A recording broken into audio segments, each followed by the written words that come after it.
Bom, agora que nós já aprendemos fatos geométricos sobre as cônicas, nós vamos hoje dar com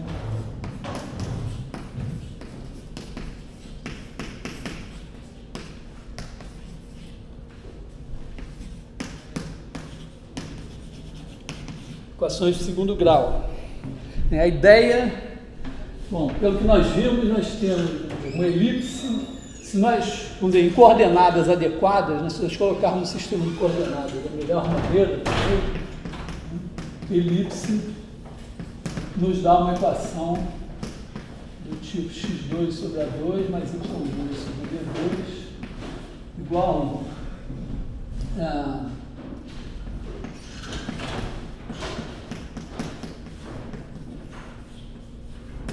hipérbole dá uma coisa do tipo x2 sobre a2 menos y2 sobre b2 igual a 1 e parábola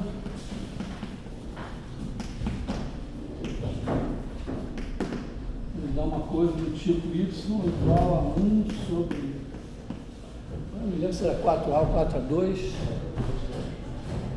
quem se lembra? 4a. O A sendo positivo. Na mais dos outros dois, acho que é 4 Bom, o A sendo positivo, qualquer coisa, o raiz de A faz às vezes já.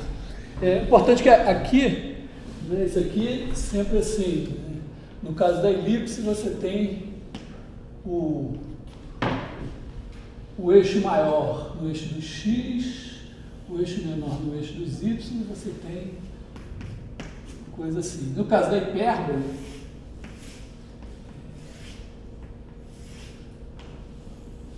você tem também o centro. Aqui, um ramo para cá, outro ramo para lá, os eixos de simetria também, os eixos de coordenadas. No caso da parábola, você tem um foco aqui, a diretriz aqui, aí o vértice da parábola está na origem. É claro que se a gente tiver um sistema de coordenadas e aparecer uma elipse assim, num outro sistema de coordenadas ela vai ter uma equação desse tipo, mas nesse daqui vai ser diferente. Mesma coisa a hipérbole, a parábola. Então, a primeira observação é que sempre elipses, hipérboles e parábolas vão ter equações do segundo grau. E, na verdade, a gente pode até esquecer um pouco elipses, parábolas e hipérboles e pensar só o seguinte: imagina que você tem um conjunto definido por uma equação do segundo grau num certo sistema de coordenadas. Você pega outro sistema de coordenadas e, como a mudança de coordenadas, né, escreve a nova coordenada em função da anterior, ou a anterior em função da nova, são dadas por coisas do primeiro grau, alguma coisa do tipo ax mais by mais c, é mais ou menos claro que, fazendo a mudança de coordenadas, você vai ter uma nova equação do segundo grau no novo sistema. Então, em princípio, assim, a gente deve pensar que se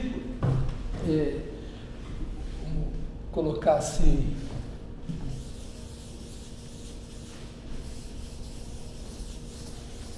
vamos imaginar a seguinte coisa, né, que num certo sistema de coordenadas, vamos dizer assim, você tem aqui uma certa origem, inclusive, embora para nós vai ser muito importante que a base seja ortonormal. Por que a base ortonormal é importante para nós aqui? Porque nós usamos o fato de que a distância entre dois pontos, nós calculamos a distância entre dois pontos usando, digamos aqui, x1, x2, y1, y2, então usamos o fato de que esse triângulo é retângulo, aqui é um cateto, aqui é outro cateto, e usamos isso para definir, para extrair as equações das cônicas, porque essas equações partem de definições que envolvem a distância. se eu tivesse um sistema de coordenadas assim, é claro que a dedução seria muito mais complicada. Eu não poderia sair dizendo que as equações eram desse tipo. Mas eu acho que a gente pode pensar, no caso da mudança de coordenadas, a gente pode esquecer, pode fazer uma coisa geral. Imagina que você tem uma origem aqui, tem um sistema de coordenadas aqui, assim, sei lá, de base. Eu vou usar as letras E1 e E2. E aí você tem aqui um outro sistema de coordenadas, uma outra origem, e aí tem aqui outros vetores, ε1, ε2. E aí, imagina que num deles, sei lá, digamos, nesse daqui, você tem assim, um certo conjunto C, e esse conjunto C, nem estou dizendo que ele é uma curva, que ele é uma cônica, que ele é nada, mas C é igual ao conjunto dos pares x, y, tais que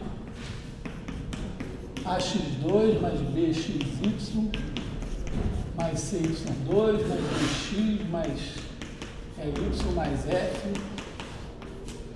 igual a zero. Isso aqui entendido da seguinte maneira, né? Isso aqui é igual o xy aqui, leia-se xy, leia-se xy nesse sistema de coordenadas. Então, não vou escrever. Agora, como é que essa curva C? Então, talvez entendendo o seguinte, né, que x aqui, quer dizer, se você pegar o ponto aqui, as coordenadas dizem respeito a esse vetor. Quer dizer que isso aqui significa que OP, o vetor OP, é igual a x é 1 mais y é 2.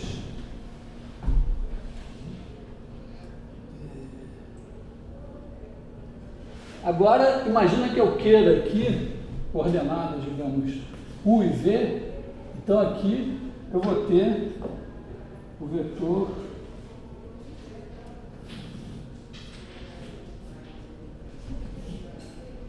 O barra P.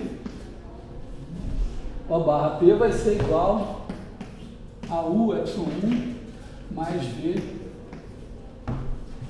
ε2. Então, meu problema é o seguinte, eu tenho a equação, então eu sei que os pontos P que me interessam, as coordenadas deles nesse sistema aqui satisfazem essa equação. Eu quero extrair as coordenadas, uma relação entre as coordenadas U e V nesse sistema. Então, se a gente pensar um pouco, a gente pode errar assim, tentando, vamos dizer, extrair as coordenadas. Como é que eu calculo x e y em função de UV ou U e V em função de x e y? Qual das duas a gente vai fazer? É simples, a gente tem que pegar alguma coisa que a gente substitua aqui. Então eu preciso escrever x e y em função de U e V, porque se eu tiver x e y em função de U e V, eu substituo aqui e eu vou ter uma equação em U e V. Se fosse o contrário, se eu tivesse a equação em U e V e quisesse a equação em x e y, eu expressaria U e V em função de x e y, substituiria aqui e obteria a equação. Nessa equação aqui, eu vou ainda fazer uma hipótese importante aqui, que é a seguinte: vamos supor que essa equação é do segundo grau mesmo. Quer dizer, não vamos admitir que A, B e C sejam simultaneamente nulos. Então, aqui a gente pode dizer que A2 mais B2 mais C2 é diferente de zero. Então, bom, Então, vamos escrever x e y em função de u e v. Para escrever x e y em função de u e v, bom, isso aqui é a mesma coisa, né, que dizer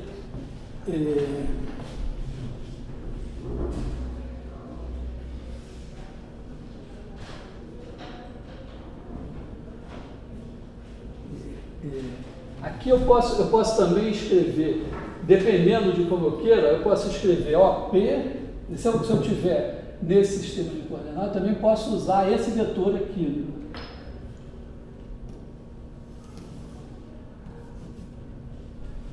Ou esse aqui.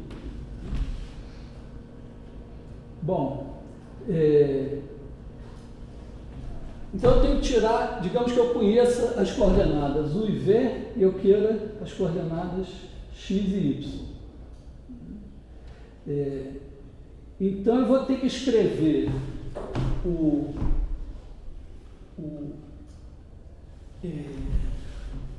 epsilon 1 em função de E1 e E2. E o epsilon 2 em função de E1 e E2. Vou tentar fazer assim. Digamos que epsilon 1... é claro aqui, se eu estou supondo que são sistemas de coordenadas, é claro que são epsilon 1 e epsilon 2 são LI, e E1 e E2 são LI também.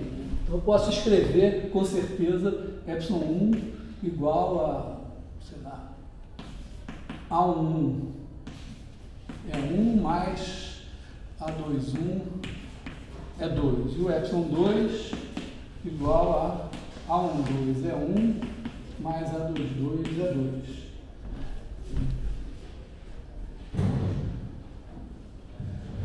Então, bom, eu posso substituir isso aqui, fica quase bom. Só que eu preciso escrever, eu quero escrever o vetor OP. Como é que é OP? Bom, OP vai ser O barra mais O barra P. Então aqui eu posso também escrever assim, OP igual a O barra mais O barra P. Bom, O barra P eu sei escrever aqui assim, O barra, bom, O barra é um vetor que eu também posso escrever em termos de E1 e E2.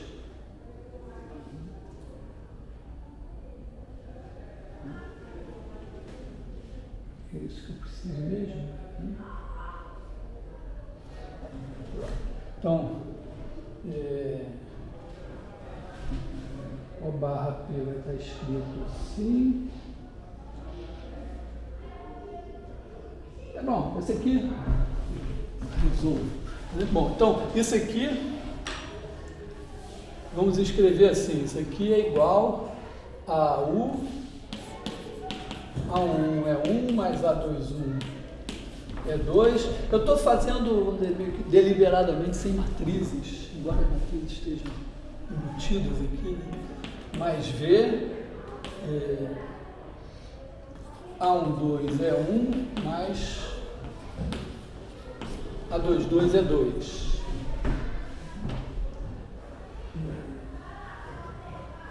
Então eu tenho, bom, isso aqui posso escrever em termos de E1 e E2, eu escrevo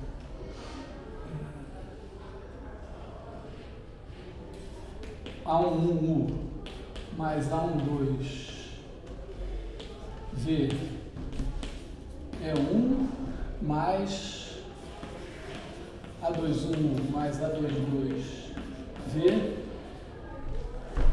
é 2.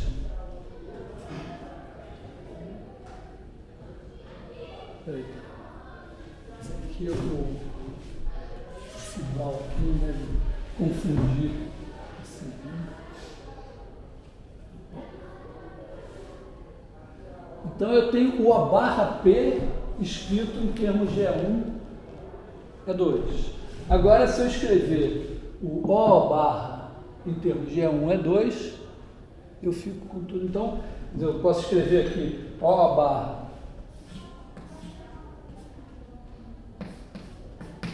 o alfa é um mais até aí, muitas letras gregas, então A é 1 mais B é 2, e aí OP, isso aqui é o OP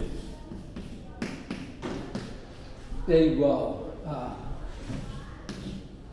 O barra mais O barra P, que então A é 1 mais B é 2, mais esse bicho aqui.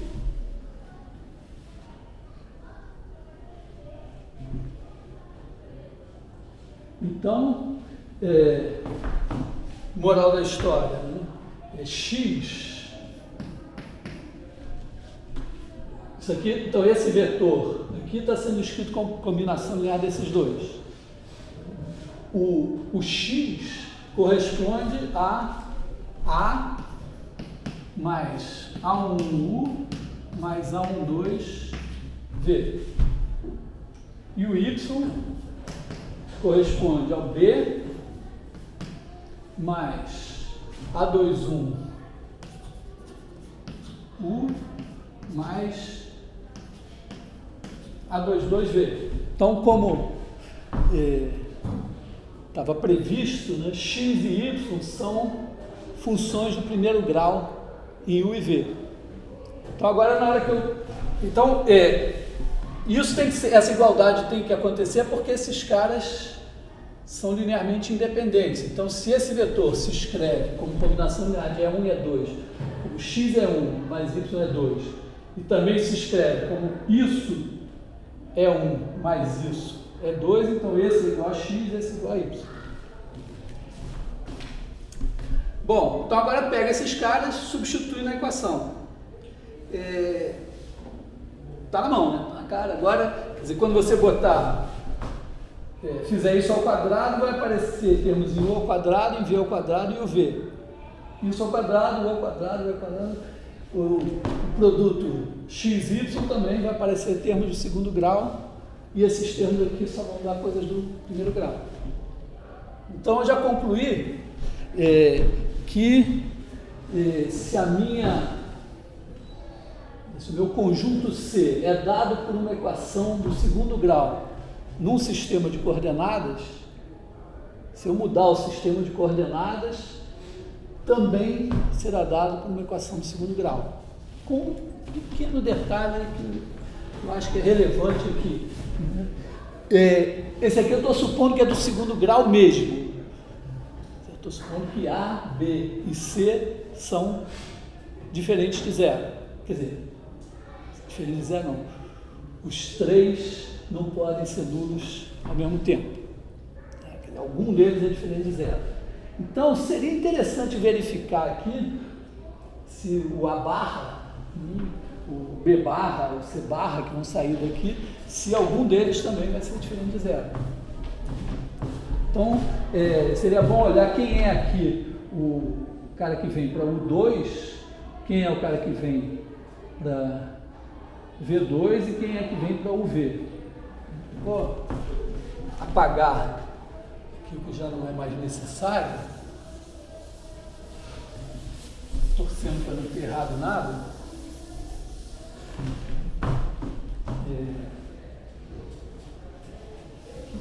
Não preciso mais disso, né?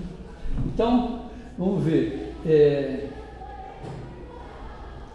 A gente vai ter o 2. O que vai aparecer com o 2? Tem um termo em U2 que vem daqui. Então a gente vai ter A,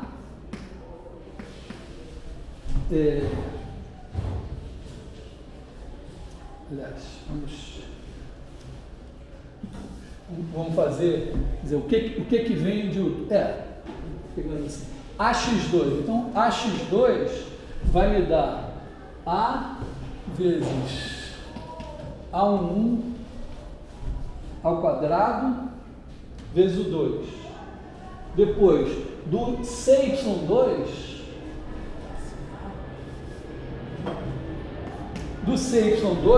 em termos de 2, vem A21 ao quadrado vezes o 2.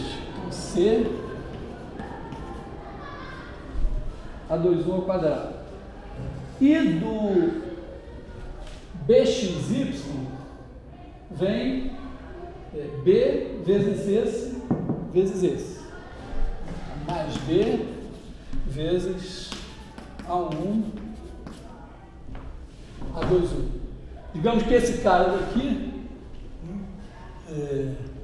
é igual a barra. O que é o A barra? É o coeficiente de U2 na equação que eu vou obter do segundo grau em U e V. Daqui vai sair uma equação A barra U2 mais B barra UV mais C barra V2 mais D barra U mais E barra V mais F barra igual a zero. Então, eu estou checando quem é o A barra, quem é o B barra, quem é o C barra. Então, o A barra é esse aqui. Agora, quem é o... Vamos C barra primeiro, né? O C barra, quer dizer, o termo em V2. Então, vai vir do A vezes X2 vai vir A vezes A12 ao quadrado. Do C, Y2 vai vir C A22 ao quadrado. E do B XY vai vir B A12 A22. Então, esse cara daqui vai ser o C barra. E o termo em UV vai vir aqui. Do AX2 vem 2A A1 A12, quando ele levar esse cara ao quadrado, né? Depois, quando ele levar esse cara ao quadrado, vem mais 2C A21 A22, e quando eu multiplicar esses dois aqui, vem A1 A22 o V mais A12 A21. Isso multiplicado por B.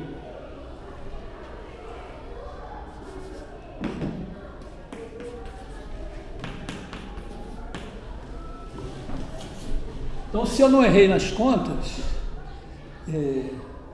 as expressões de A barra, B barra e C barra estão aqui. E aí, será que esses caras são não nulos?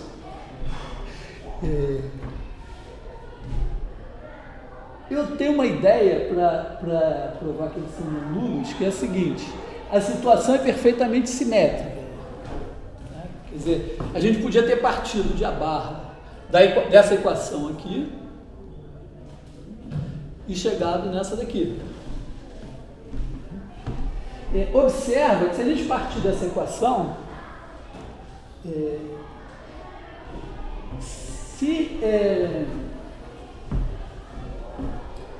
acontece o quê? Se o A, o B e o C, aliás, pelo que a gente fez aqui, ó, se o A, o B e o C forem nulos, então o A barra, o B barra e o C barra serão nulos. Porque aqui, ó, anula esse, anula esse, anula esse. Então, eu não estou provando com isso que se eles não são todos nulos, eles não são todos nulos. Mas estou provando o contrário. Se esses três forem ao mesmo tempo nulos, esses três serão ao mesmo tempo nulos.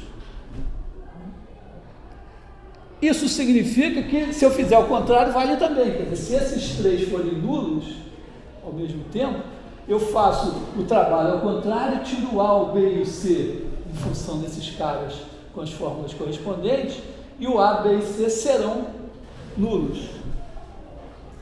Então, vamos dizer, observando que a situação é simétrica, quer dizer, o que eu fiz, passando da base de um sistema de coordenadas para o outro, produziu essa implicação que se A, B e C forem simultaneamente nulos, então a barra, B barra e C barra serão simultaneamente nulos. Se eu fizer de trás para frente, eu concluo que se a barra, B barra e C barra forem simultaneamente nulos, então A, B e C serão simultaneamente nulos. Como eu sei que eles não são, então esses aqui não são.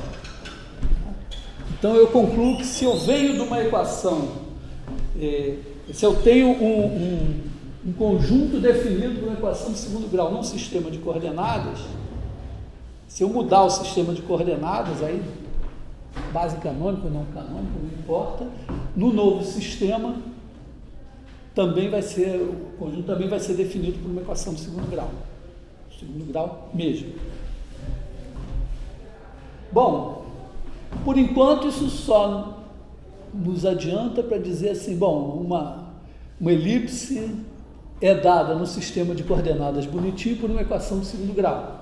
Então, se eu mudar o sistema de coordenadas, seja como for, ela será dada por uma equação de segundo grau. Então, mesma coisa para hipérbole, mesma coisa para parábola. Então, mas vamos, acho que eu vou até enunciar isso.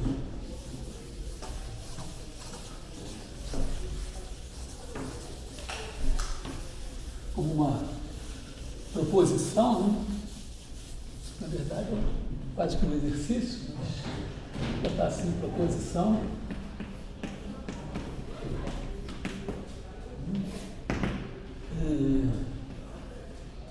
Se C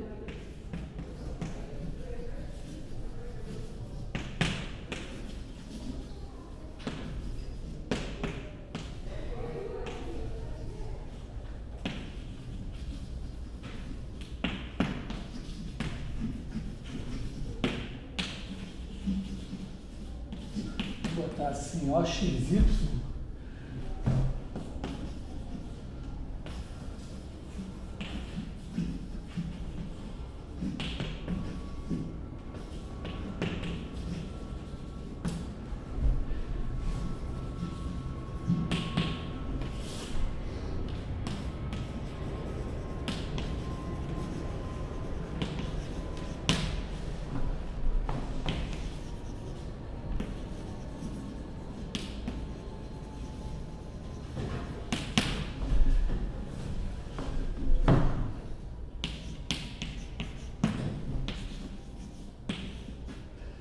aqui a equação de segundo grau, vamos observar em XY, né?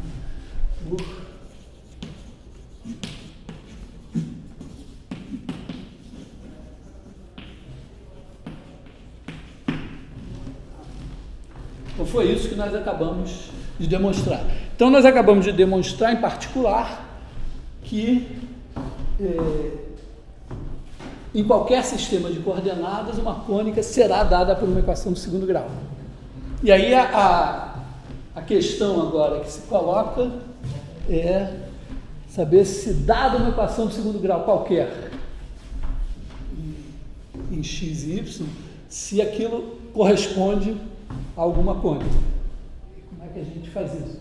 Se não for formar o conjunto de eixos, a cônica vai estar muito deformada, né? Não, por enquanto, vamos dizer, por enquanto a gente não pode dizer muita coisa sobre o que a gente já, talvez já possa dizer uma coisa também, né? Quer dizer, se a cônica é dada, quer dizer, na verdade, já sabe o seguinte, né? Se uma cônica é dada no sistema bonitinho lá com os eixos de simetria nos eixos coordenados por uma equação de segundo grau, então a gente sabe que se ela tiver num sistema, mas com base canônica, não tiver com, vamos dizer, na posição melhor, em vez de estar aqui, tiver aqui assim, nesse sistema de coordenadas, aqui ela também será dada por uma equação de segundo grau, mas na verdade a gente já sabe que em qualquer outro sistema de coordenadas ela vai ser dada por uma equação de segundo grau. Então a questão até maior seria, imagina que eu tenho uma equação de segundo grau num sistema de coordenadas que nem é de base ortonormal. Será que vai dar uma cônica? Talvez a minha observação principal, e aí vem um pouco a força dessa proposição, é o seguinte: se eu provar que toda equação do segundo grau num sistema de base ortonormal define uma cônica, automaticamente eu terei provado que em qualquer sistema uma equação de segundo grau define uma cônica. Por quê? Porque se eu pegar uma coisa que tem uma equação de segundo grau num sistema que não é de base ortonormal, quando eu mudar para o de base ortonormal, eu sei que será dado por uma equação de segundo grau. Se eu já provei que nesse sistema isso corresponde a uma cônica, então será uma cônica. Então, essa proposição aqui já nos facilita a vida. Então, vamos encarar então, a seguinte questão. Nós temos um sistema canônico, né, e temos uma equação de segundo grau. E queremos saber se isso define uma cônica.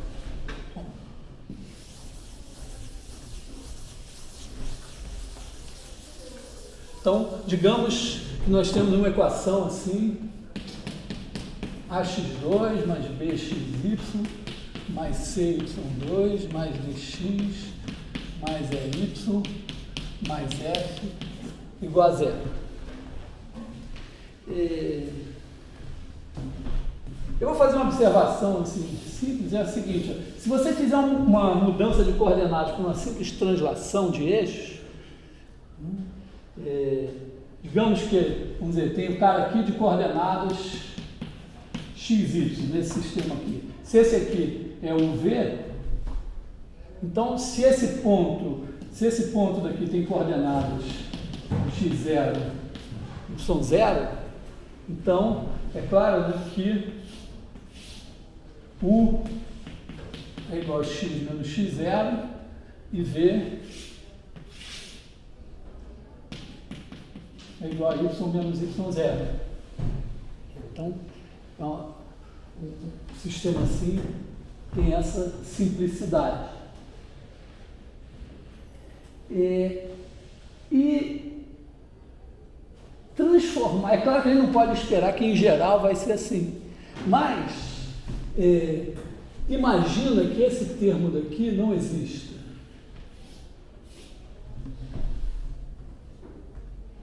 Eu sei manipular essa equação para fazer aparecer uma coisa vezes x menos x0 ao quadrado, mais alguma coisa vezes y menos y0 ao quadrado.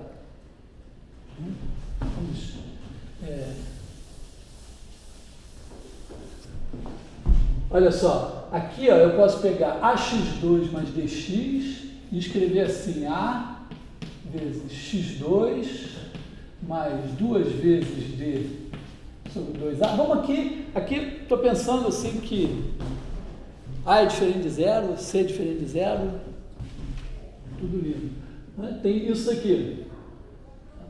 E agora, ó, x2 mais 2 vezes d sobre 2a x, só falta o d sobre 2a ao quadrado, né?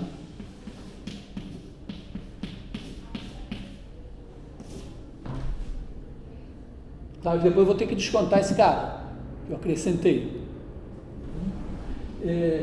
Da mesma forma, o cy2 mais y, se o c é diferente de zero, eu posso escrever c vezes y2 mais 2 vezes e sobre 2c, e aí falta o e sobre 2c ao quadrado. Aí eu já usei esse, sobrou o f. E aí eu ponho, vamos dizer, isso aqui é igual a d sobre 2a ao quadrado mais E sobre 2C ao quadrado menos F. Uma manipulação muito do tipo da que a gente faz para deduzir a fórmula de equação de segundo grau, né, para simplificar a coisa. Então agora isso aqui ficou o quê? Isso aqui é A vezes x mais d sobre 2A ao quadrado mais C y mais E sobre 2C ao quadrado igual a essa coisa aqui. Vou chamar isso aqui de F bar. Ah, sim, aqui faltou um Y. Obrigado. Então agora eu posso chamar esse cara aqui de U, esse camarada aqui de V. E isso corresponde a uma mudança de coordenadas que é só uma translação. Eu mantenho, quando eu faço uma translação de eixos, eu só mudo a origem, né? Eu tenho a origem O aqui, eu mudo para a origem O barra aqui, mas eu mantenho o E1 e o E2. Então eu tenho um sistema de coordenadas que tem uma base ortonormal.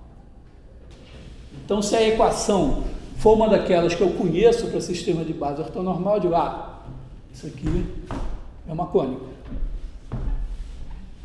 Bom, então eu tenho uma equação do tipo AU2 mais CV2 igual a F bar. Isso daqui agora a gente pode escrever. Aqui eu estou supondo que A é diferente de zero e C é diferente de zero. Então,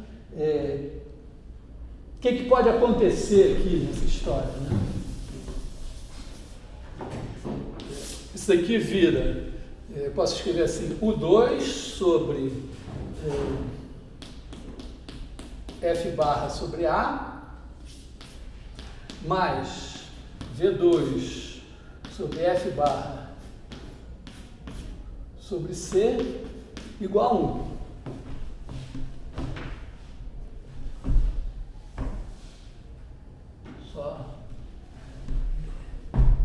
Fiz uma manipulação simples. Agora, digamos que esses dois caras sejam positivos. Então, eles são quadrados. Então, eu chamo esse de A2, esse de B2, e digo, é uma elipse.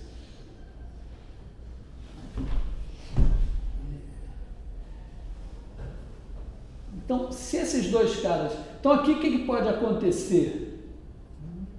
Pode acontecer... desses dois caras, primeiro, vamos dizer, em relação ao F, né? O F pode ser nulo.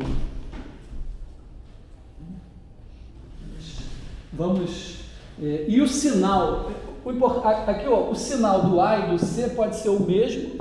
Então vamos considerar o que a gente tem agora, né? A gente chegou numa equação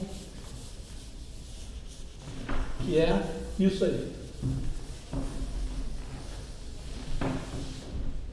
Então, AU2 mais CV2 igual a F barra.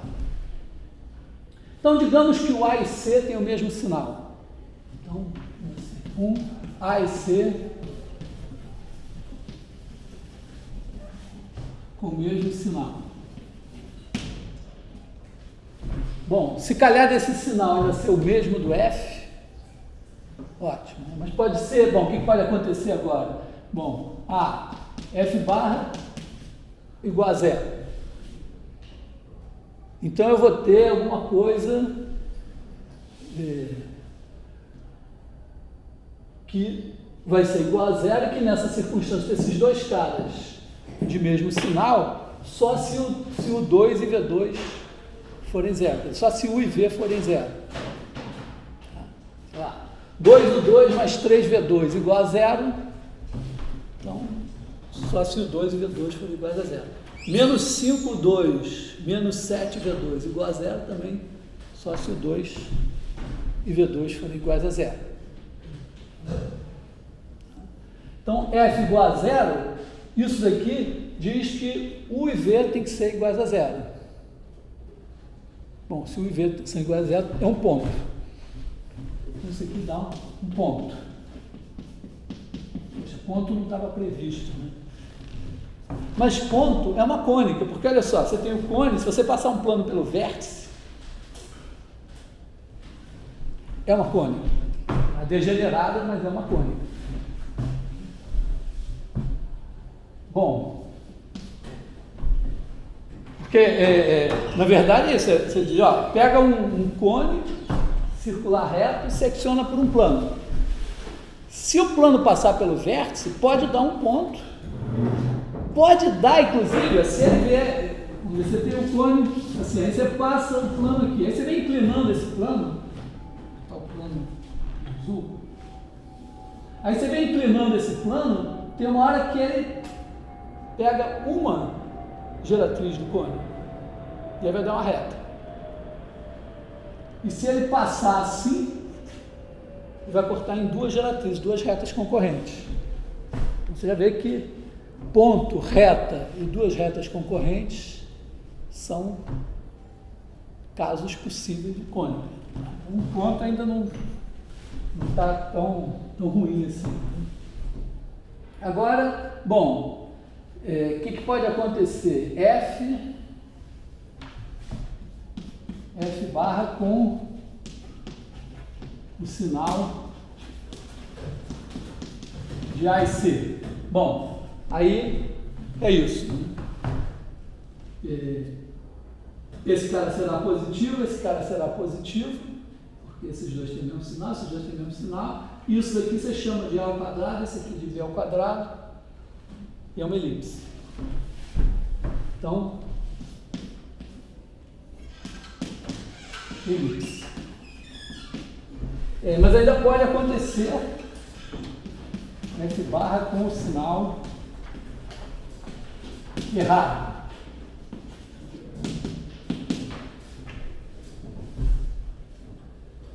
Se tiver o sinal errado, vamos dizer, você vai ter uma coisa, se A e C, você pode fazer A e C positivos e o F negativo. Aí esse negócio daqui não vai dar negativo, né?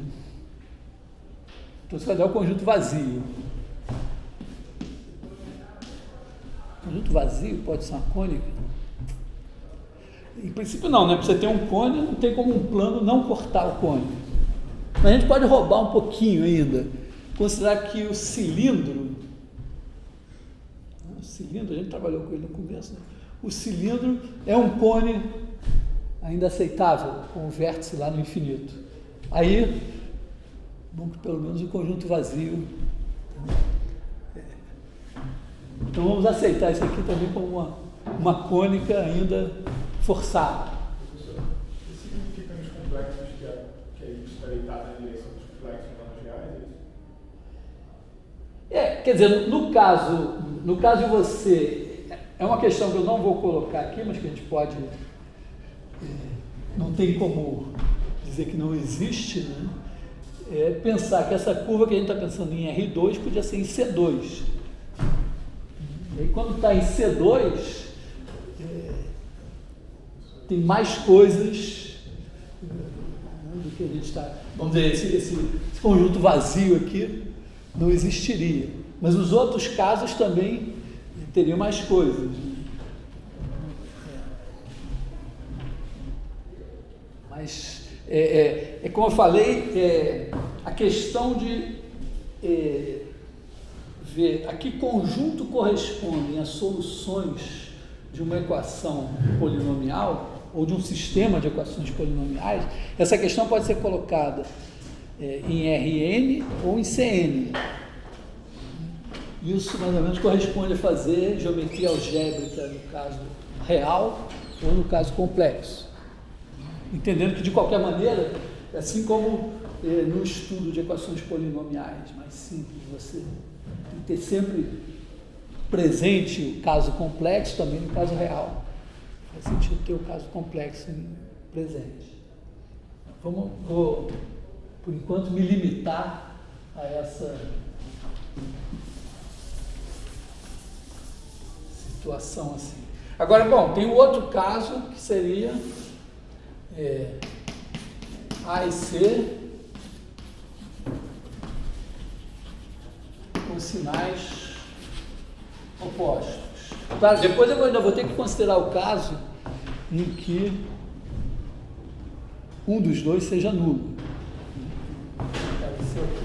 Bom, então com sinais opostos, bom, pelo menos não tem muito problema, porque tem um problema do f ser zero.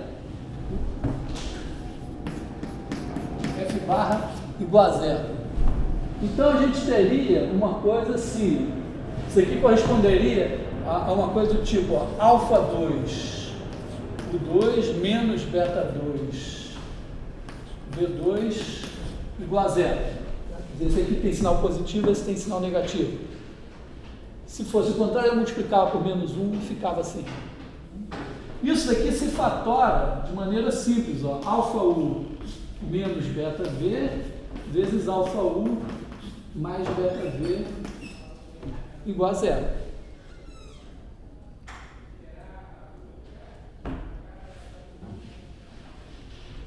Bom, mas se esse produto é zero, você tem alfa U menos beta V igual a zero ou alfa U mais beta V igual a zero. Isso no plano V, isso é uma reta passando pela origem, isso é outra reta passando pela origem. Até os coeficientes angulares só mudam de sinal.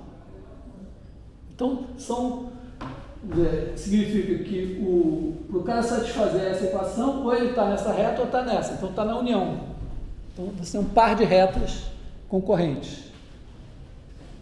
Que é, justamente, a par de retas concorrentes é um caso degenerado possível. Né? Você passa o plano pelo vértice do cone, cortando duas geratrizes.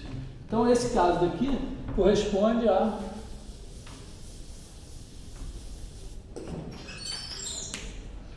par de retas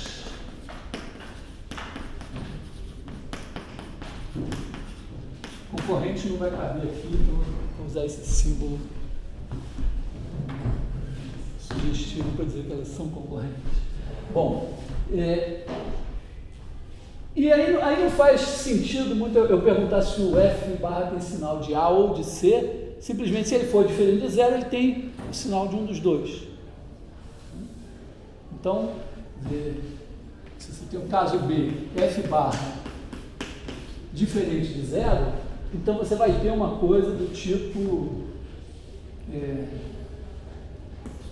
o 2 sobre F barra sobre A mais V2 sobre F barra sobre C igual a 1.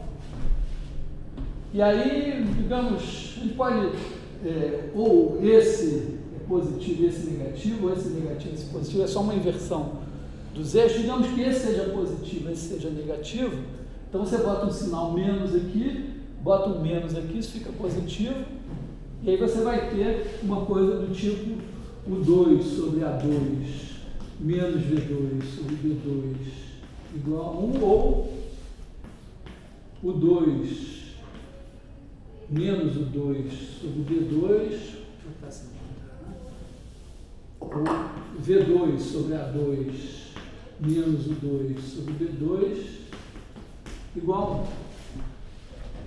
Nos dois casos, isso é uma hipérbole. A gente reconhece uma hipérbole. Então, nesse caso aqui você tem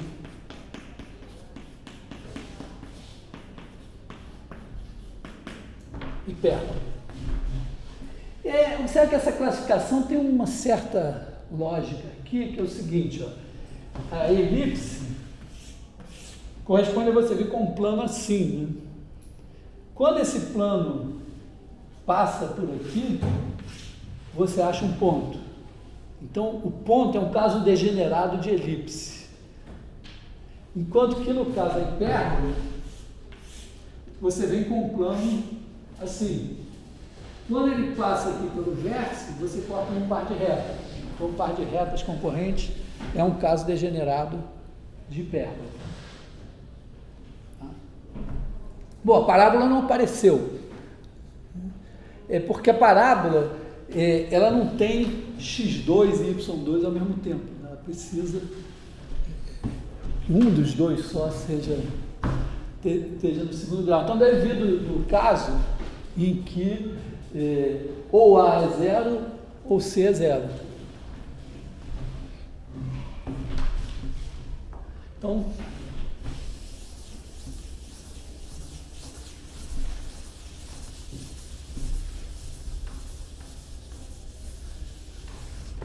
digamos que a gente tem aqui AX2, bom, não tem B, e eu vou supor que o C é zero. Né? Então, vou ter dx mais EY mais F igual a zero. Então, o termo B, eu já estava supondo que era zero, para ficar no caso simples, supus o C zero.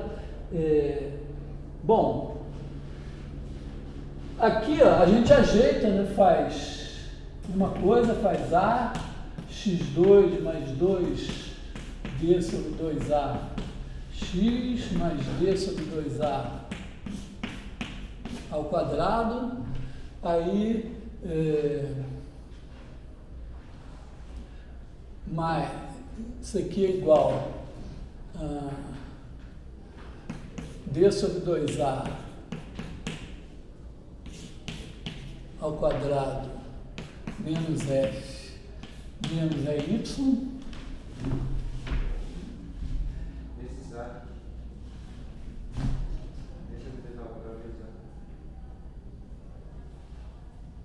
Ah, sim, eu já tinha errado lá no outro, né? Aqui é D2, aqui é A.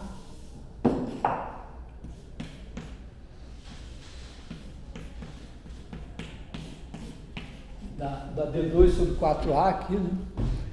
No outro eu tinha já cometido esse erro, mas eu juntei tudo no F barra, então não tem problema, né?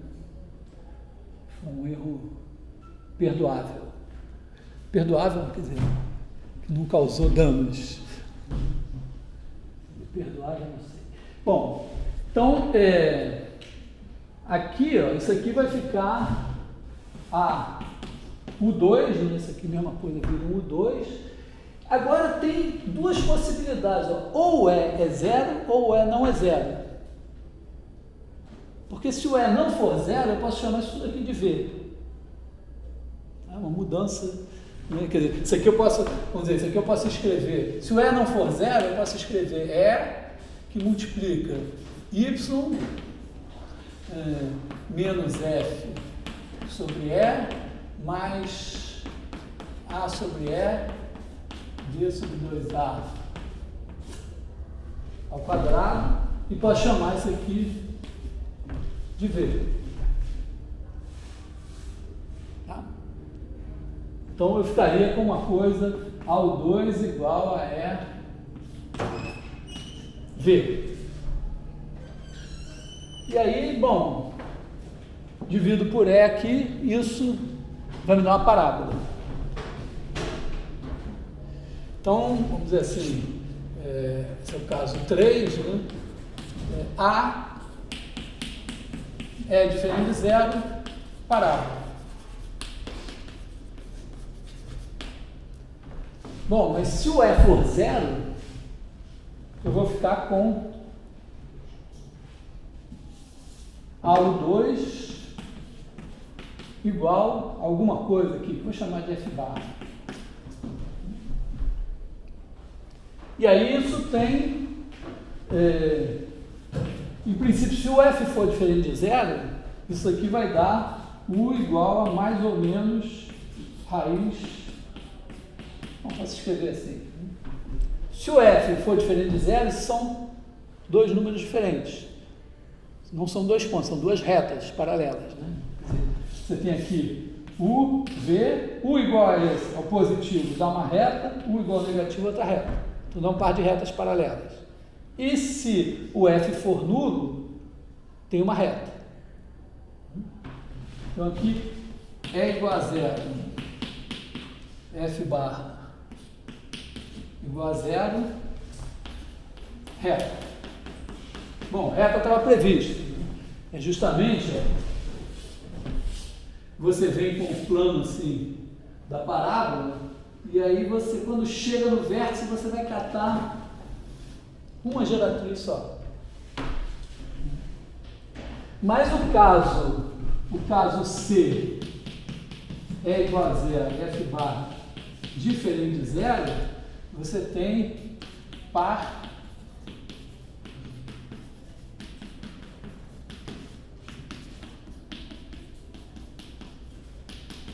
de retas paralelas. Esse não tem, só se eu recorrer de novo a forçação de barra e dizer, não, um cilindro circular reto é um cone circular reto com vértice no infinito. Aí, se eu cortar o cilindro assim, aparece um par de retas paralelas. Então, como eu quero muito que uma curva do segundo grau sempre seja uma cônica, eu vou admitir isso como um caso degenerado também. E no caso que o sinal de A é simétrico do F? Mas daí é só, é uma coisa do segundo grau, né? Você diz assim, sem nesse caso aqui, assim. Assim, realmente, se o F e o A tiverem sinais negativos, então você tem ainda, né, verdade, né? Quer dizer, aqui é igual a zero. Na verdade, aqui F diferente de zero, na verdade, aqui tem duas possibilidades, né? F barra maior que zero, quer dizer, F barra sobre A maior que zero, e tem F barra sobre A menor que zero, que é o conjunto vazio. Aí você teria o 2 igual a um cara negativo. Faltou esse caso aqui. Então,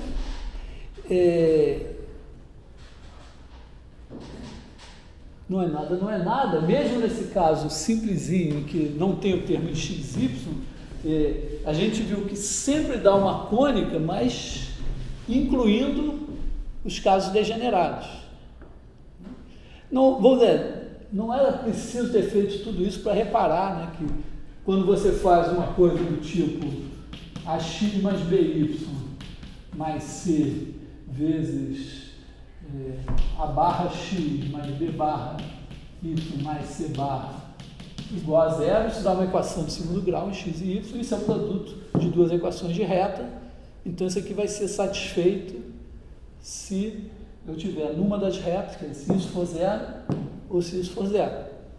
Então, um par de retas, ou ainda posso fazer essas duas retas concorrentes, paralelas e coincidentes. Então, par de retas concorrentes, par de retas paralelas e uma reta, trivialmente dão equações de segundo grau. Não tinha como escapar mesmo. Bom,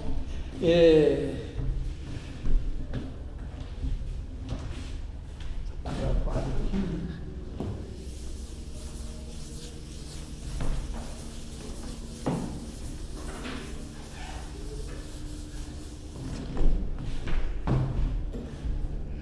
Bom, então, até agora nós vimos que se nós tivermos uma equação de segundo grau, ax2 mais bxy mais cy2 mais bx mais ey mais f igual a zero, satisfeitas pelas coordenadas dos pontos de um certo conjunto, que isso aqui define um certo conjunto no plano com o sistema de coordenadas canônico. Então, nós queremos saber que tipo de curva, que tipo de conjunto isso dá. Nós temos a conjectura de que isso seja uma cônica. Já vimos que se o B for zero, realmente dá uma cônica, incluindo casos degenerados. Agora, caso B diferente de zero. Então, aqui vamos explicitar B diferente de zero. Como o caso B igual a zero claramente correspondeu a fazer a translação, o caso, se tiver uma cônica, digamos, deve ser uma coisa desse tipo, assim, sei lá, uma hipérbole aqui assim, né, e que a gente só vai transformar essa equação numa equação de hipérbole do tipo x2 sobre a2 menos y2 sobre b2 igual a 1, se a gente rodar os eixos. Talvez a primeira inclinação seja primeiro fazer a translação e depois fazer a rotação, mas nada aqui, esse B aqui atrapalha muito. Se você colocar a cabeça, não é, eu pelo menos não consigo, olhando para isso aqui, adivinhar como é que eu faço a translação. Mas a gente pode ter um guia algébrico simples, que seria o seguinte: ó, se eu rodar esse sistema de coordenadas até aqui, de maneira que esse eixo fique paralelo a esse paralelo a esse, eu vou ter uma situação que, fazendo a translação, eu resolvo. Então, deve ser possível fazer uma rotação de maneira que esse B desapareça. Então, aqui, em vez de mudar a origem, que é o que a gente fez nos outros casos, né, que fazer U igual a X mais ou menos alguma coisa, V igual a Y mais ou menos alguma coisa, é fazer uma translação, mudar só a origem. Aqui a gente pode começar mantendo a origem, mas mudando a base, né, mudando para uma base que seja alguma coisa do tipo cosseno teta, seno teta, menos seno teta, cosseno teta. Então, vamos pensar assim, nosso guia é, vamos procurar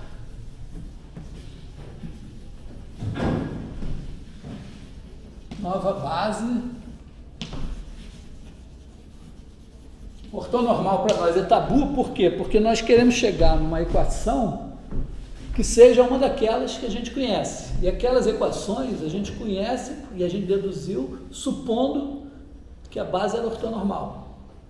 A fórmula da distância estava valendo. Então, nova base ortonormal, de modo que o novo B, vamos dizer, que B suma, né? Esse cara daqui tem que desaparecer. Então a gente vai ser uma coisa assim, né? A gente vai fazer ε1, colocar a base aqui, tá aqui o E1, tá aqui o E2, aí a gente vai escolher uma base assim, um círculo. Vamos escolher aqui ε1, ε2, e aí, bom, ε1 vai ser uma coisa do tipo cosseno teta, seno teta, e o ε2 vai ser alguma coisa do tipo menos seno teta, cosseno teta.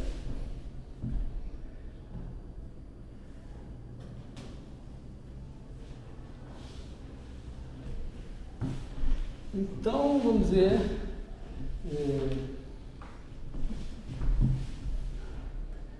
quer dizer, se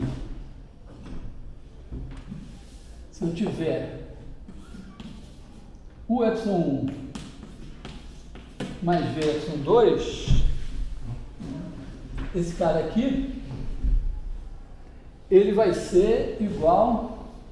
Ó, isso aqui vamos escrever assim, isso aqui é cosseno teta, é 1 mais seno teta, é 2. Esse daqui é menos seno teta, é 1 mais cosseno teta, é 2.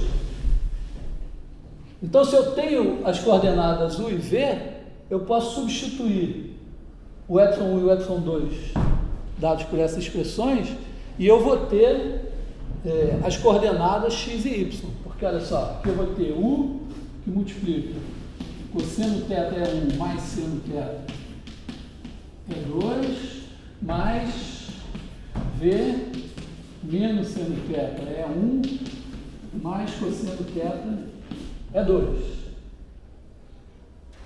Bom, então, isso aqui vai me dar o cosseno θ menos V seno θ é 1, mais o seno θ mais V cosseno θ é 2. Lembrando aqui que o θ é esse cara aqui, né? Aqui também. O θ. Então, esse cara daqui é o x, esse cara daqui é o y. Então, eu só tenho que fazer, vamos dizer, não ter medo das contas, pegar esse cara daqui e substituir na equação, pegar esse cara aqui e substituir na equação, aí ver o que isso dá em termos de U vezes V, né? O B agora, o B vai ser o coeficiente do termo U vezes V, e fazer com que ele seja zero. É o θ que vai fazer esse cara ser zero. Observa que isso aqui é a matriz de mudança de base, né? Esse aqui, só por curiosidade, ó, cosseno θ menos seno θ, seno θ, cosseno θ, UV, é isso. Isso é igual a XY. Aqui é a matriz de rotação, que é a matriz de mudança de base. Mas eu estou deliberadamente omitindo menções a matrizes e coisas assim. Então, moral da história,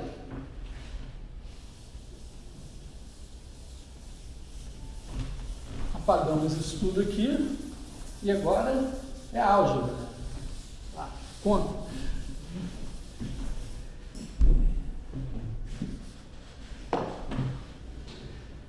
Então, substituímos isso aqui.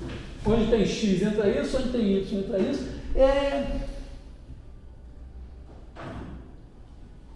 Sei lá, vamos. A gente tem que achar o B, né? O termo e o V, mas vamos fazer a conta aqui, né? Então aqui a gente vai ter A que multiplica U cosseno θ menos V seno θ ao quadrado mais B U cosseno θ menos V seno θ U seno θ mais V cosseno θ mais C que multiplica U seno θ mais V cosseno θ ao quadrado. Essa parte daqui, claramente, né, isso aqui não vai dar nada em U2, nada em V2, nada em UV. Então eu vou esquecer, vou olhar só para esse negócio aqui. Não errei nada.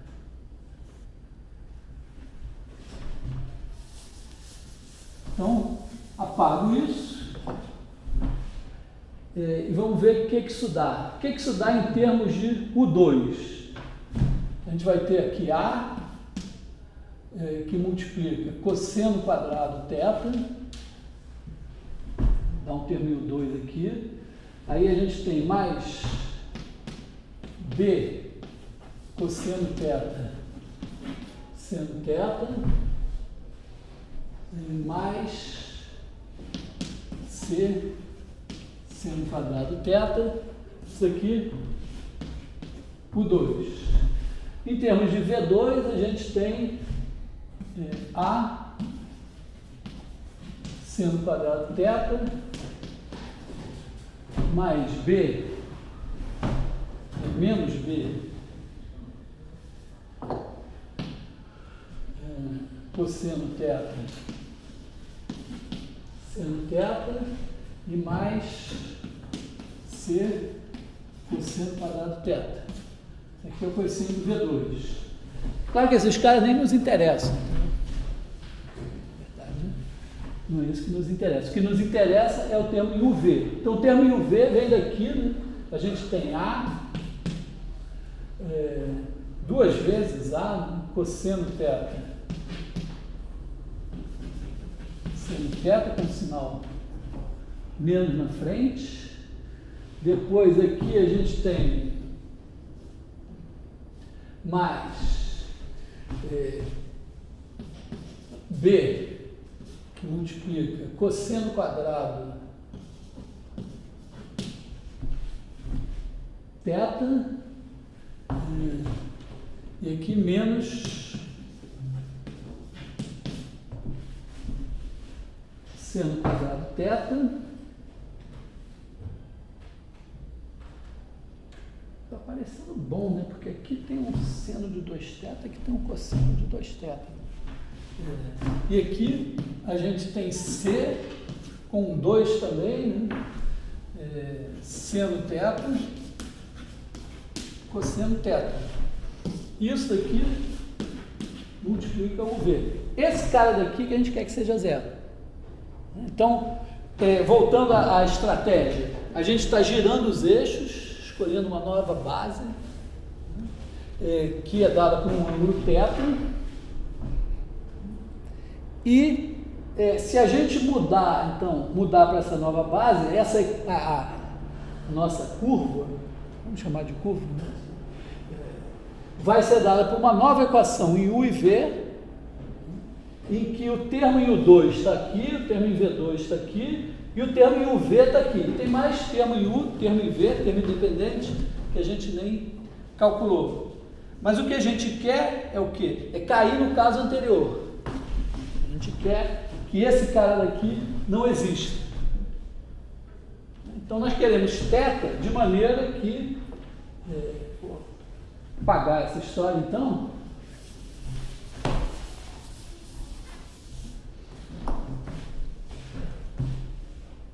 queremos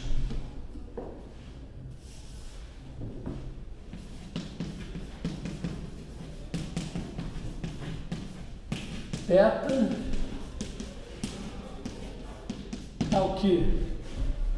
Bom,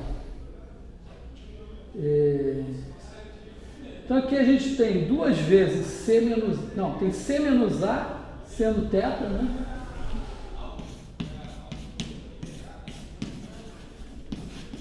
Seno de 2θ,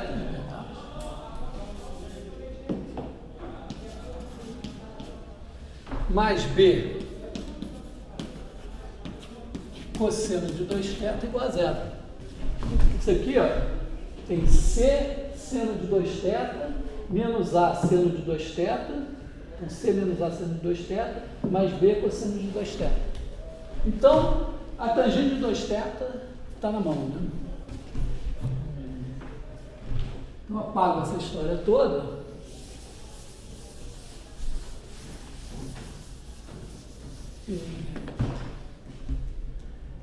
Tangente de 2θ.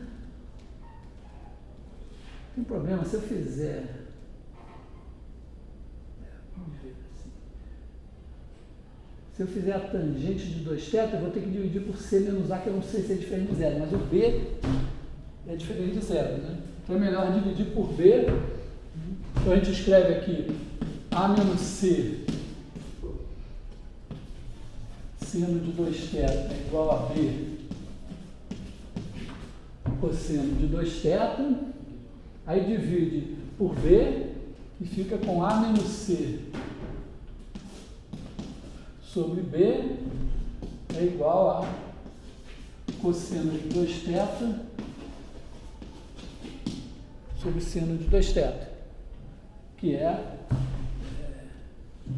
a cotangente de 2θ. Então, a gente acha um ângulo 2θ cuja cotangente seja isso aqui.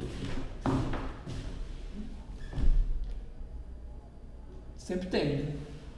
Tangente é cosseno sobre seno, assume todos os valores possíveis. Então, como B é diferente de zero, isso aqui vai dar um número. Tem um 2θ que tem esse número como cotangente. Então, a gente acha esse 2θ, divide por 2, diz esse é o meu θ. Então, beleza, existe. Aqui, ele não precisa, não estou para calcular, o problema de calcular vai ser de vocês.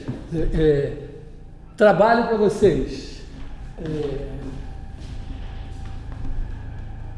Faz um programa no computador que faça o seguinte: entra A, B, C, D, E e F, e aí cospe a cônica. Então, primeira coisa, testa. Se o B for 0, passa lá para a rotina com B igual a 0. Se o B for diferente de 0, tem que fazer essa mudança de eixos para o B virar 0. E depois fazer a translação para achar a cônica.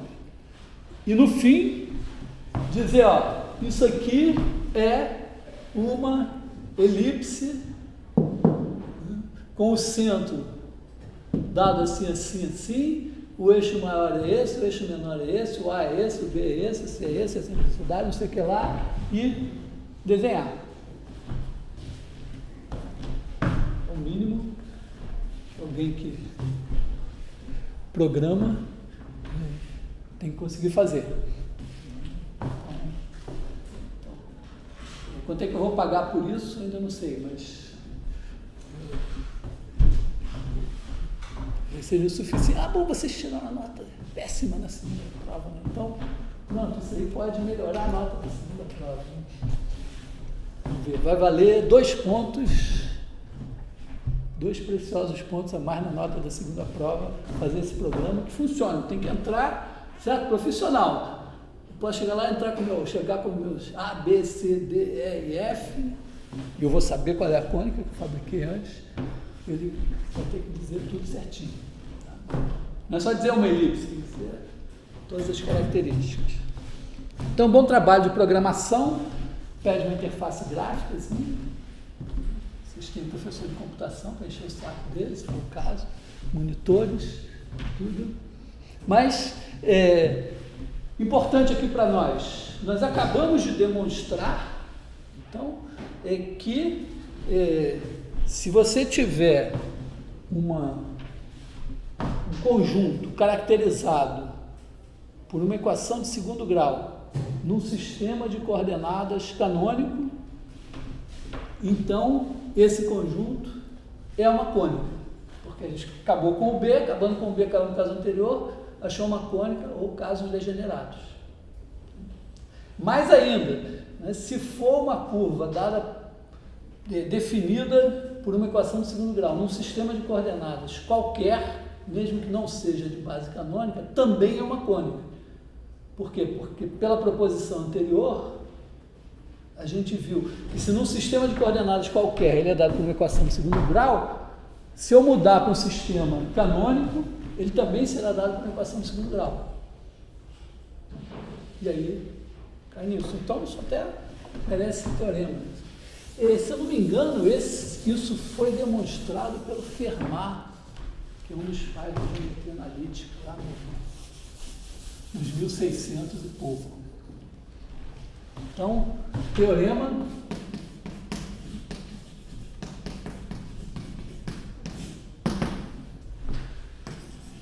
Se C é definida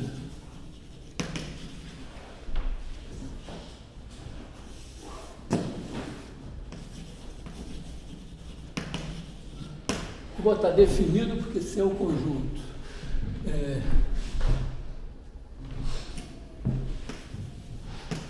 Em algum sistema de coordenadas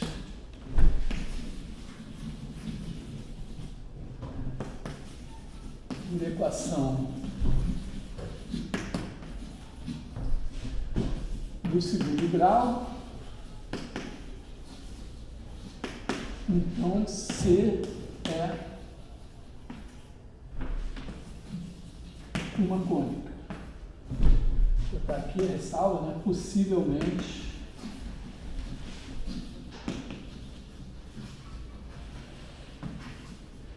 degenerada. Cônica degenerada é aquela elipse bêbada da sarjeta. Assim, uma cônica. Tem uns casos de cônica degenerada que não aparecem aqui, mas que a gente também considera cônica degenerada, depois vão aparecer de alguma maneira.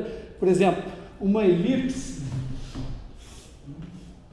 aqui assim, aqui o centro, esse aqui é o A, esse aqui é o C. Se você andar com os focos para o centro, você tem um círculo, um limite. Mas se você andar com os focos para os vértices aqui, você tem um segmento de reta. Então, uma elipse pode degenerar num segmento de reta. Isso é outro tipo de degeneração. Como também uma hipérbole pode degenerar num par de semi-retas, assim. Se você botar os focos indo para o vértice, também tem um par de semi-retas. A própria parábola também pode degenerar, então temos umas degenerações que não aparecem aqui. Mas esse teorema já é um belo teorema. Né? Ele vai nos dizer assim,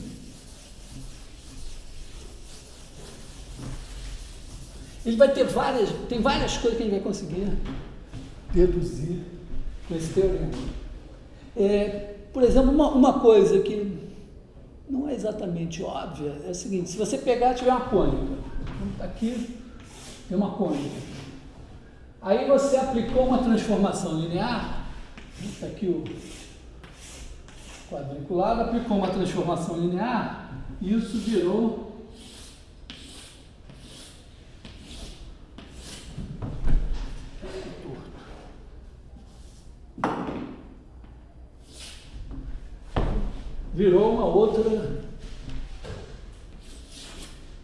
uma outra coisa aqui assim.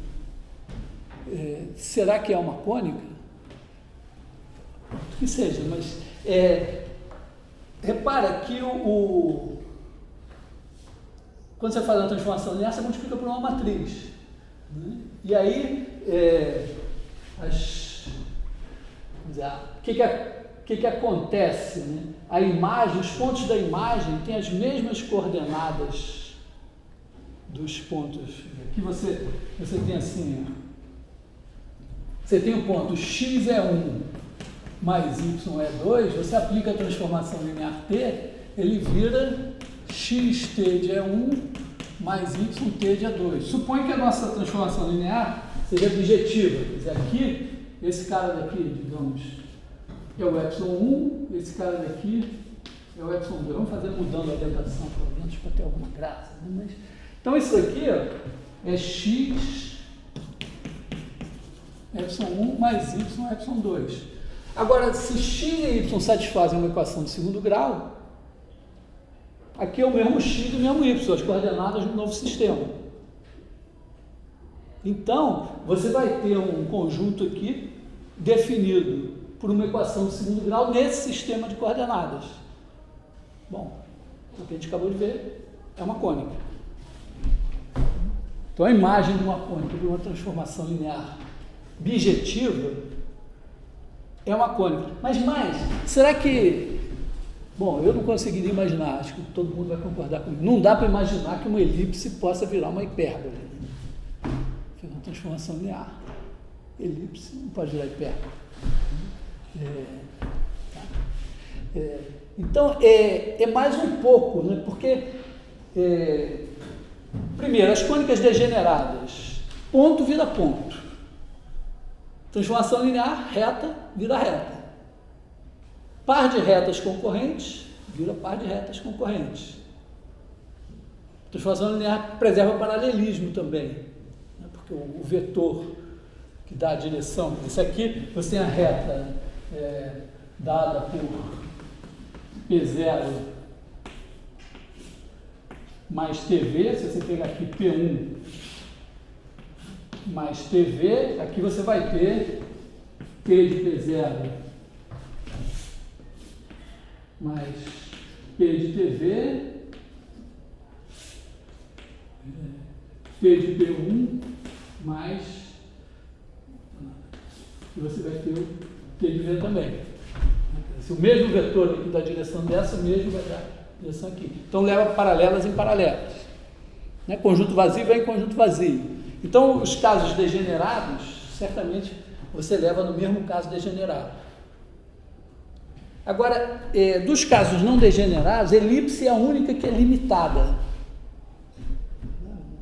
Eu desenhei assim, mas se você pensar um pouco na equação, os pontos de uma elipse tomam um conjunto limitado. Você tem uma situação assim. Imagina que você tem aqui, sistema de coordenadas, tem aqui uma elipse. Então, bom, você pode botar um quadrado, sei lá, um retângulo, que essa elipse está aqui dentro.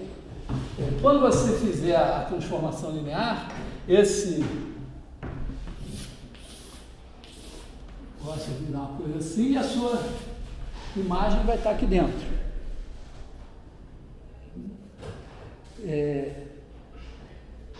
Então, bom, a elipse é a única cônica não degenerada que é limitada, e quando eu aplico a transformação, vira uma curva limitada. Então, a única que pode ser é a elipse. Então, deve elipse em elipse também. E parábola e hipérbole, eu não vou fazer o detalhe, mas a ideia básica é a seguinte: a parábola tem um pedaço só, uma curva conexa, e a hipérbole tem duas partes. Não, uma transformação linear, que é uma curva contínua, não pode partir uma parábola em dois pedaços, então não pode virar uma hipérbole. E também a hipérbole não poderia virar parábola, porque senão a inversa, que também é uma transformação linear objetiva, transformaria a parábola em hipérbole. Então a transformação linear não degenerada, ela transforma cônicas em cônicas, e cônica de uma certa espécie em cônica da mesma espécie. Já quando é um caso degenerado, quer dizer, você pega o plano, transformar num plano não tem graça, mas transforma numa reta,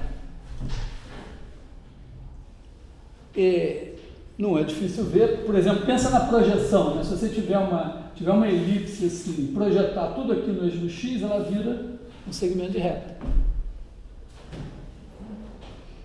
Então uma elipse, no caso degenerado, ela vai virar um segmento de reta. Bom, pensando no caso de retas, retas viram retas a menos assim, ó, se for uma reta perpendicular, você pode pegar uma reta aqui e levar num ponto só. Então, reta pode virar ponto. Par de retas paralelas também pode virar dois pontos. Um par de retas ou vira uma reta, se for retas concorrentes, não tem como virar ponto, vira uma reta. Par de retas paralelas pode virar um ponto, ou aliás, dois pontos ou uma reta. As coisas assim. Mas, pensando agora, hipérbole. Olha só, hipérbole, assim, é o caso mais legal, vamos dizer assim, imagina que você projete ela aqui, ela vira um par de semirretas. Então, um par de semirretas com a mesma reta suporte, uma para um lado, outra para o outro, é uma hipérbole degenerada de alguma maneira. Mas a hipérbole também, se você fizer projetar assim, ela vira uma reta. Tem também a possibilidade, né, que a hipérbole, eu não destaquei muito, mas a hipérbole tem uma assíntota, né? Se você pegar aqui, ó, fizer x2 sobre A2 menos y2 sobre B2 igual a 1, isso daqui vai dar y2 sobre B2 é igual a 1 mais x2 sobre A2, então y igual a mais ou menos b raiz de 1 mais x2 sobre A2. Isso dá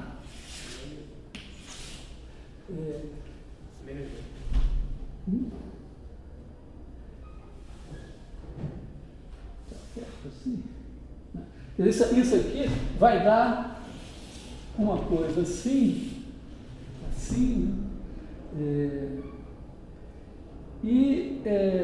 tem a seguinte observação: o que acontece quando x vai para infinito?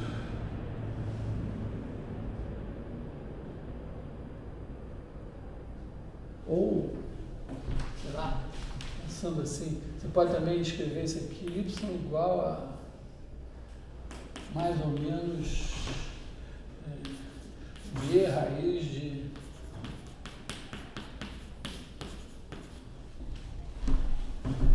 que é igual a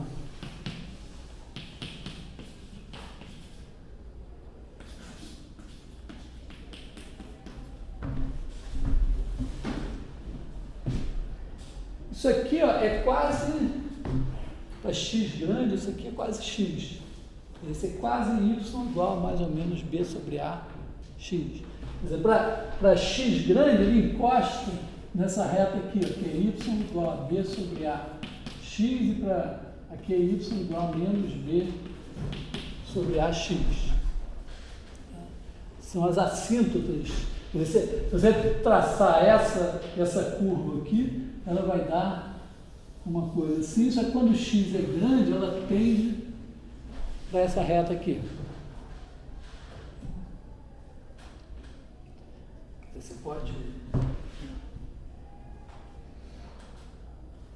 Aliás, essas curvas é fácil de ver na cone. É o seguinte: você tem o cone aqui, aí você cortou por um plano, deu a hipérbole. Bota esse plano aqui bem na nossa frente, sim, você vai ver a hipérbole assim. Os dois, esse é o plano da hipérbole. Tem um plano paralelo aqui passando por esse vértice. Esse plano corta o cone em duas retas concorrentes, que são, se você olhar de frente, são essas duas retas aqui. A hipérbole não intercepta, mas chega lá perto dela. Então a hipérbole tem duas assíntotas. Isso faz o seguinte: imagina você tem uma hipérbole assim. Você pode fazer uma transformação linear, por exemplo, que projeta essa hipérbole nessa reta aqui. Projeta segundo essa, tira paralelas a essa, nessa aqui. O que vai acontecer? Você vai ficar com a reta toda menos esse ponto. Os pontos aqui, ó, vão todos se projetando aqui assim, todo mundo se projeta, só que esse daqui não tem ninguém, esse cá também tem. Então você pode também, a hipérbole, se você fizer uma transformação linear degenerada, pode transformar a hipérbole em uma reta menos um ponto. Caso menos evidente, né? E a parábola não acontece isso, né? Porque y igual a x2 não dá para limitar, mas a parábola pode acontecer, ela virar uma reta, mas se ela estiver meio tortinha assim, ela pode se projetar numa semi-reta. Então, a imagem da parábola para uma transformação linear, e a imagem tem dimensão 1, pode ser uma reta e pode também ser uma semi-reta, com a extremidade.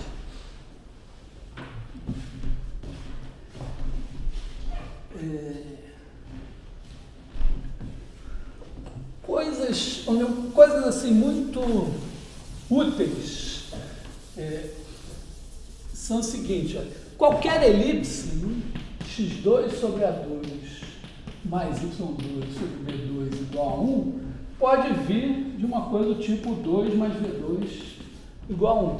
Você faz a transformação linear, que faz U igual a x sobre A, V igual a y sobre B, e aí a curva aqui no sistema de coordenadas UV tem essa equação, no outro terá essa equação. Ou pensando a imagem pela transformação linear desse círculo, será essa elipse, que é só uma mudança de escala nos eixos. Então, de certa forma, o círculo unitário é uma espécie de elipse padrão. Qualquer elipse você obtém do círculo unitário. Aí o círculo unitário se parametriza por cosseno θ. Seno θ, então a elipse vai se parametrizar por A cosseno θ, B seno θ.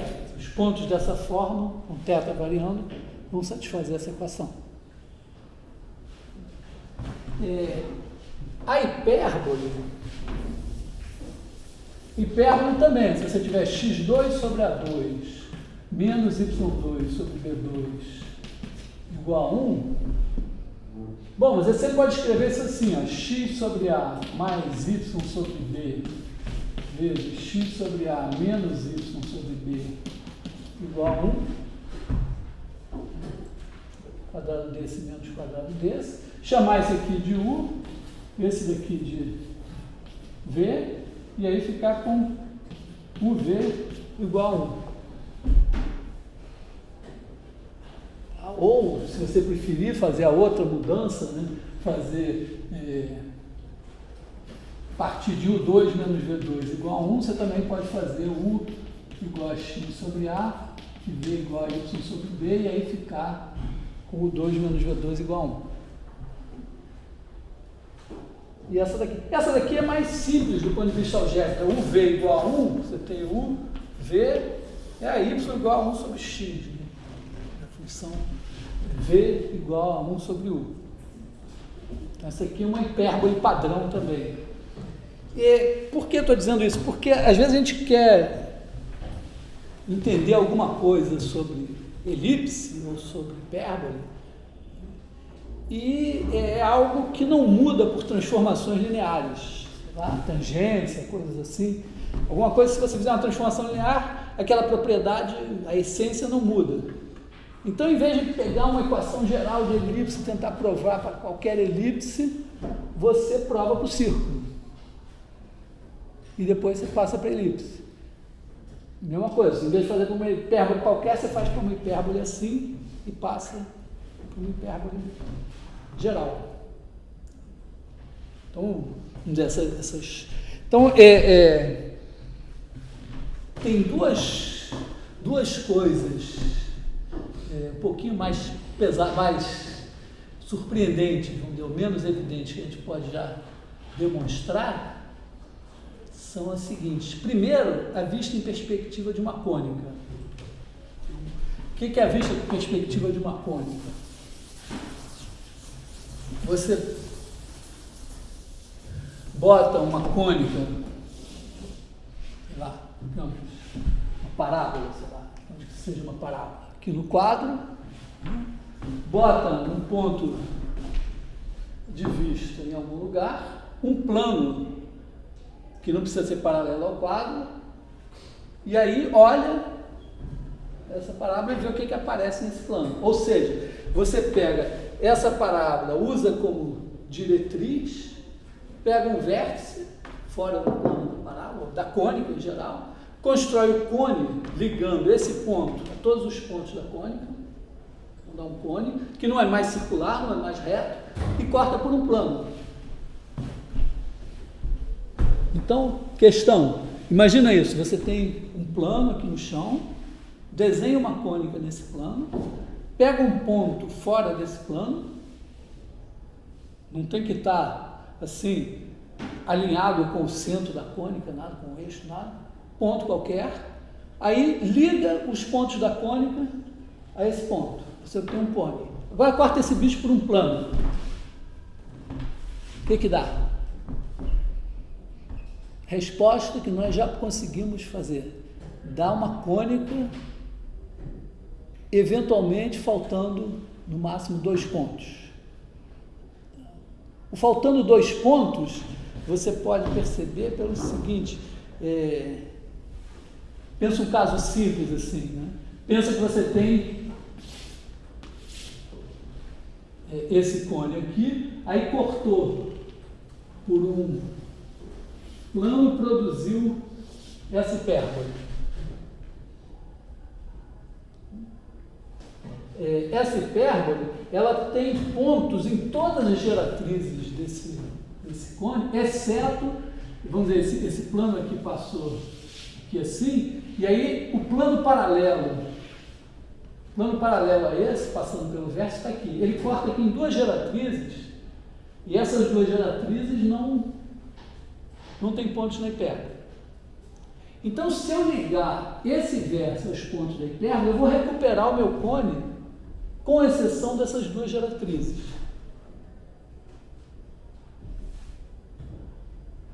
Legal. Cara, assim. Vou voltar à questão.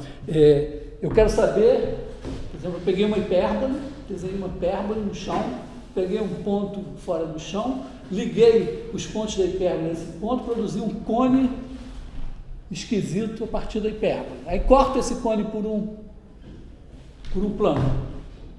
Aí eu digo que dá uma cônica. Você dá uma cônica, eu acredito, mas eu digo, não é uma cônica. Pode ser uma cônica, mas pode faltar um ponto ou pode faltar 2 pontos.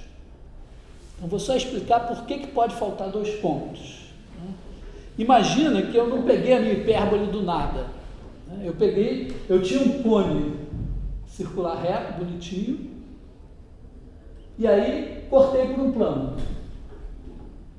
Produzi uma hipérbole.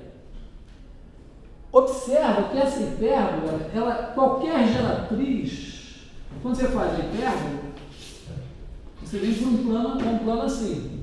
Então, ele vai cortando as geratrizes do cone e dando pontos da hipérbole. Só que tem duas geratrizes, se você pegar o plano paralelo ao plano da hipérbole, que passa aqui pelo vértice, esse plano é paralelo ao plano da hipérbole. Então, nenhum ponto desse plano pode estar na hipérbole.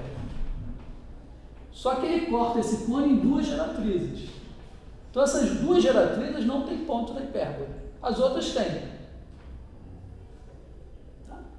Então, imagina agora que eu pego essa hipérbole, ligo os pontos da hipérbole ao vértice. Eu recupero todas as geratrizes que têm algum ponto na hipérbole. Então, eu recupero todas menos 2. Então, esse cone que eu produzo a partir da hipérbole é igualzinho ao meu cone original, mas faltam 2 geratrizes. Quando eu cortar ele por um plano, digamos que eu corto por um plano e dê uma elipse, vai faltar 2 pontos. E, aliás, legal, hein? Acabei de observar o seguinte, imagina que eu tenho essa hipérbole aqui, olho com esse ponto de vista e boto o meu quadro aqui assim. Eu olho para essa hipérbole desse ponto de vista, olhando para frente, com o meu olho para frente e para trás, eu vou ver uma elipse menos 2 pontos.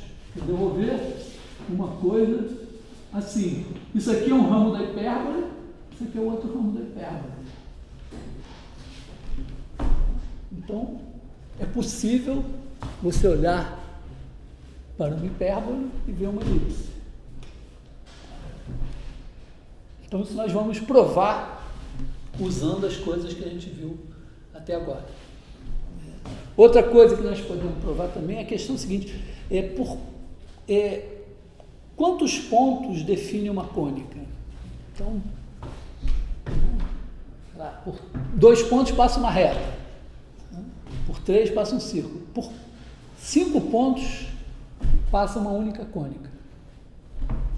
Quer dizer, a menos que eles sejam alinhados, assim, coisas esquisitas. E realmente, 2 cônicas, sei lá, se você interceptar 2 cônicas não degeneradas, o máximo que elas podem ter em comum são 4 pontos. Esse é outro resultado que a gente vai poder provar agora. Então, são resultados assim que, aparentemente, não deve sair muito fácil usando coisas básicas de geometria. São nossas próximas atrações.